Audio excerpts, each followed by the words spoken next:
Oh my gosh, y'all. I had some issues with this week's video. I couldn't record the Who Am I soap series like I wanted to because my supplies arrived too late, and I decided to record this at the last minute and forgot to change the settings on my camera from recording our church service Sunday, so nothing's in focus and it's way too bright. I couldn't see while filming, which is nobody's fault but mine, so I didn't notice any of this until I was editing it.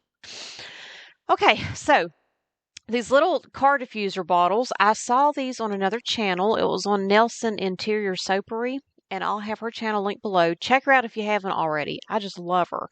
Anyway, her video, How to Make Car Diffusers and How I Get My Branding on the Lids, was the first time I'd ever seen these cute little things. I found the bottles on Amazon, which is linked below, and the diffuser base from Wholesale Supplies Plus, also linked below. They're super easy to make, but they are a little messy. Or maybe that's just me. Y'all know how I am. Now, in her video, she said to use 75% diffuser base and 25% fragrance oil. And I tried that, and it seemed to work just fine. I did a little research and saw that some fragrance oils are not suitable to be used for this. So be sure and check with your supplier. I used Grape, Blueberry Cobbler, and Butt Naked from Aztec Candle Supply. And then I used red lipstick from Rustic Escentuals. I didn't have a problem with any of them. She didn't say anything about coloring them. She used some dried flowers, which was pretty. I, however, wanted something a little more eye-catching, so I used micas. They worked, but they did tend to settle at the bottom of the jar after a little while. So you have to shake them periodically. You have to shake it to mix the fragrance oil with the base anyway, because they do separate. So the mica gets mixed back in. But even when it separates, it's still pretty.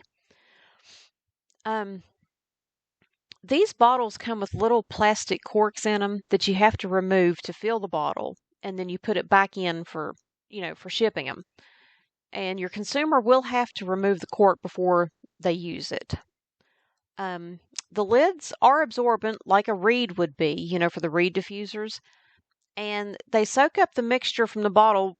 They swing back and forth. If you have them hanging from your mirror, they swing back and forth, and the mixture kind of sloshes around and gets up on the cap, which is what absorbs it, and that's what lets the fragrance out. Or you can give them a little shake to get the cap wet, but not too much, or you risk leaking. I did that, and I didn't realize how super absorbent it actually is, and I dripped some of the concoction onto my car, the inside of my car. Anyway, just be careful when you do that. I did choose to hang mine from my mirror. You can put them wherever you want, but if you want it to slosh around and get absorbed and release that fragrance out, then you do want it to be able to kind of hang, to swing back and forth. But wherever you put it, keep in mind that the oil and the base, the fragrance oil and your base, could be harmful to some surfaces if there is some leaking.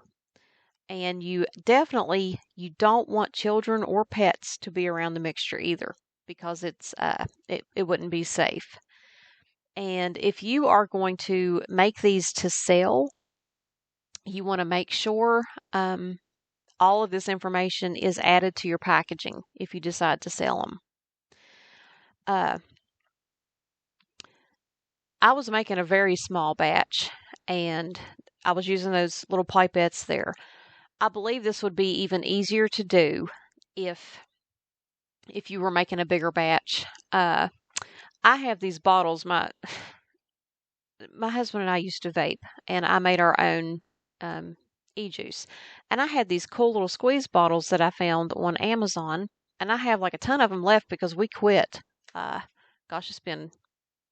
was back in September. Anyway, I thought, man, you know what? Those would be perfect to use to sell refills for these. So I might try to do that. But I was thinking they even have a cute little tip on them that would fit right down on the top of these jars just perfect. So you could make up a bigger batch and then fill these jars up way easier than what I was even doing it here.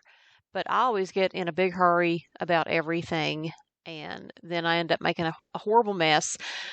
And the first ones I did was the Grape. I didn't use those little pipettes. I just was pouring from from the big bottles. I got way too much. I made a mess. Nobody is shocked. I did. I made a mess, and I ended up with way too much, and it was wasteful. So when I slowed down and I tried to really take my time and measure this stuff out, it came out to be almost perfect.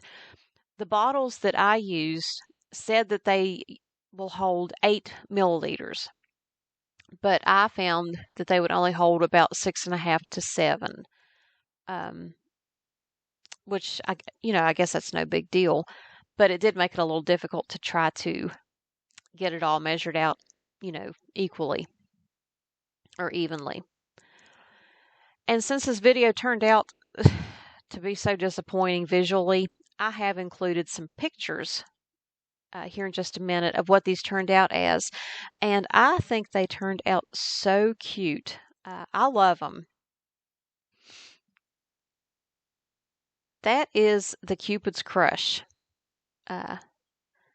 which is part of the Crimson collection that I released in February. And then the next ones, which I didn't mean for them to be like a neon green, which is exactly what they turned out as, but that's the Butt Naked right there. And then that's the Grape. The Blueberry Cobbler I did first. I didn't color it, and I really wish that I would have. I really do. But thanks for hanging to the end. If y'all have any questions, be sure and ask them in the comments, and don't forget to like the video and subscribe. Bye, guys.